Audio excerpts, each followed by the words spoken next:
ಇವತ್ತು ಜೈಲಿನಲ್ಲಿ ಕುತ್ಕೊಂಡು ಅಯ್ಯೋ ಸ್ವಾಮಿ ನಾನು ಕೊಲೆ ಮಾಡಿಲ್ಲ, ನಾನು ಯಾರನ್ನೂ ಹೊಡೆದಿಲ್ಲ, ನನ್ನ ಬಿಟ್ಟು ಬಿಡಿ ಅಂತ ಹೇಳಿ ಕೈ ಕಟ್ಕೊಂಡು ಗೊಳೋ ಅಂತ ಅಳ್ತಿರುವಂತ ದರ್ಶನ್.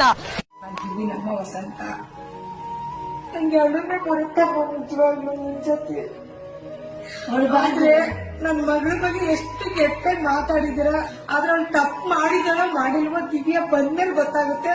ಅದುವರೆಗೂ ನೀವು ಕೆಟ್ಟಾಗೆಲ್ಲ ಹಿಂಗ್ ವೈರಲ್ ಮಾಡ್ಬೇಡಿ. ನಿಮ್ ಸಪೋರ್ಟ್ ನಮ್ಗೆ ಯಾವಾಗ್ಲೂ ಇರ್ಬೇಕು. ನನ್ ಮಗಳು ಯಾವಾಗ್ಲೂ ಬರ್ಬೇಕು ಅಂತ ನಾನು ಕೇಳ್ಕತ್ತಿದ್ದೀರ ಹೊರತು ಅವ್ರೇನ್ ತಪ್ಪು ಮಾಡಾರೋ ಮಾಡಿಲ್ವೋ ಅದು ದೇವ್ರು ನೋಡ್ಕತ್ತೇನೆ.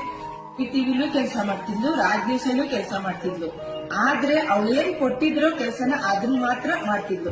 ನಿಮ್ಗೆ ಅಷ್ಟು ಇದಿದ್ರೆ ಟಿವಿ ಮೇಲೆ ಮಾತ್ರ ಕೋಪ ತೀರ್ಸ್ಕೊಳ್ಳಿ, ನನ್ ಮಗಳ ಬಗ್ಗೆ ಮಾತ್ರ ಕೋಪ ತೀರ್ಸ್ಕೊಬೇಡಿ. ಅವ್ಳು ಕೊಟ್ಟಿದ್ ಕೆಲಸ ಮಾತ್ರ ಮಾಡ್ತಿದ್ರಪ್ಪ.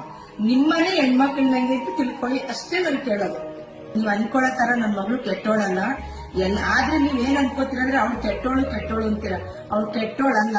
ಮುಂದೆ ಕಳಿಸಿ ಹಿಂದೆ ತಲೆ ಹೋದ್ರೂ ಅವ್ರು ಹೊಡಿತಾರೆ, ಅವ್ರು ಬಡಿತಾರೆ ಅಂದ್ರೆ ಅವ್ರು ಒಳ್ಳೆಯ ಅಂತಾರೆ ಅನ್ಕೊಳ್ಳೋದು ಹೊರತು ಅವ್ಳು ಕೆಟ್ಟ ಹುಡುಗಿ ಅಲ್ಲ.